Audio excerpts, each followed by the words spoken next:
Hi everyone, welcome back. Today we're diving into the world of coffee brewing using the Hario Switch coffee brewer. And in this video we'll explore how to seamlessly merge immersion brewing with V60 pour over, with the ins and outs of this fantastic brewer, and how it can elevate your coffee experience. So stick around and let's make some incredible coffee together.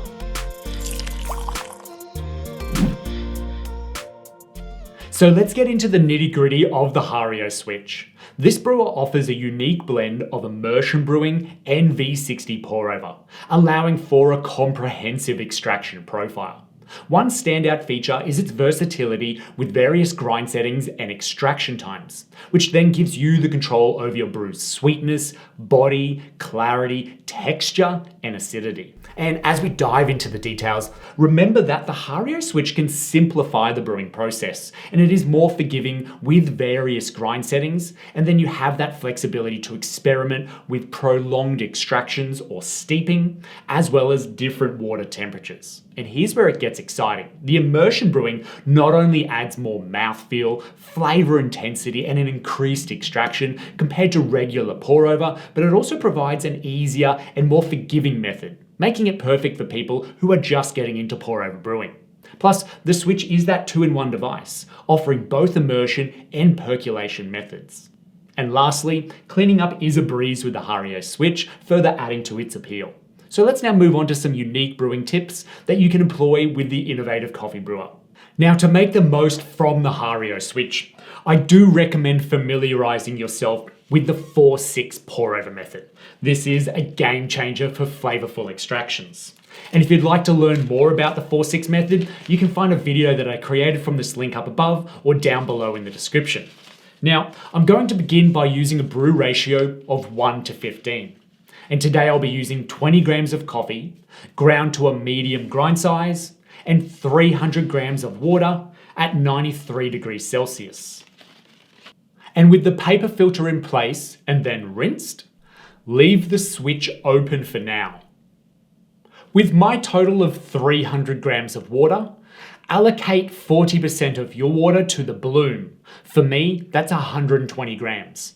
And I'm going to be pouring this in two 60-gram pours. But you can follow any option using the 4-6 method. And we will only be shutting the switch off after the second pour has completely drawn down through. So with the tab raised up and closed, add the remaining 60% of your water in either one full pour or 2 to 3 equal pours, before then steeping until 2 minutes 30. Timing is crucial.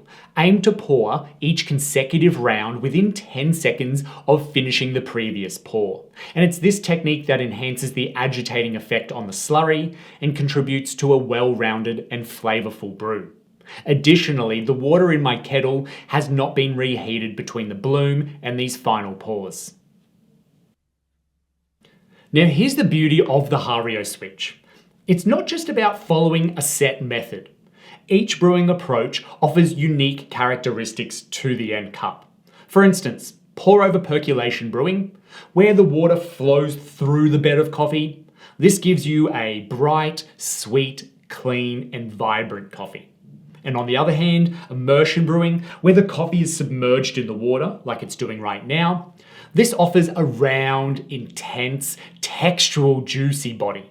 The key is to correlate these different aspects to tailor the coffee to your preferences. For instance, consider using the bloom as a percolation step, as we've just demonstrated here, and this way you're maximizing for sweetness and clarity, and then switch to the immersion for the body of the brew. And then by understanding and mixing up these methods, you can create a truly personalized and incredible cup of coffee. So, once you reach that 2-minute 30 mark, give the brewer a gentle swirl. It is quite full right now. Here we go. Open the tab and let that brew filter down through. And to talk of some tips and common pitfalls when using the Hario Switch.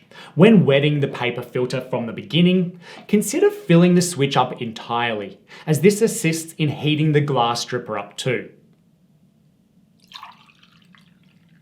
And another common tip is to fill the immersion brewer with water before adding the grounds on top. And this can help prevent clogging during the drawdown period. And certainly feel free to try new things, as the Switch is a versatile brewer and rewards creativity. Speaking of clogs though, be cautious about using grounds that are too fine or may have too many fines in the dose, as this can also lead to similar issues with clogging.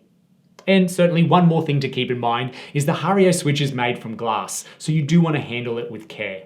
Unlike a regular plastic V60, which may be more travel friendly, the Switch demands a little bit more attention due to the material that it's made of. So I want to encourage every one of you to grab a Hario Switch yourselves. The beauty of this coffee brewer lies in its ease of use and the exceptional quality of the coffee it produces. And whether you're a seasoned home barista or just starting out, the Hario Switch makes brewing a breeze. And the results? They kind of speak for themselves. They are truly satisfying. Oh yeah. So take the plunge, try out different brew methods, perhaps the ones we've discussed today, and discover the joy of crafting your perfect cup of coffee. Thank you so much for joining me today on this coffee brewing adventure with the Hario Switch. If you found this video helpful or interesting, please show your support by smashing that like button. Leave a comment as well about your brewing experiences.